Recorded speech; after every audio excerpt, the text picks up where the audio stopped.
Hello. So our today's question is, a power radiated by a black body is P and it radiates maximum energy at wavelength lambda naught.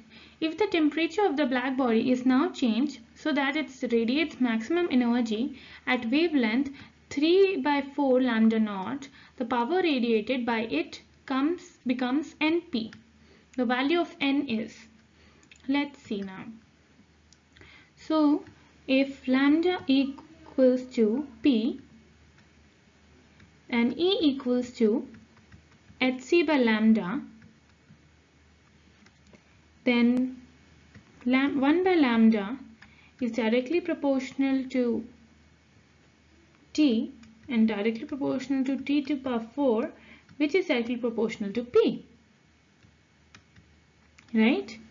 So let me erase this. So now we know that 1 by lambda naught is directly proportional to P. So from that we know that P upon Np equals to 3 lambda naught by 4 upon lambda naught to the power 4. So if you solve all the parts, you will get your answer to be 256 upon 81.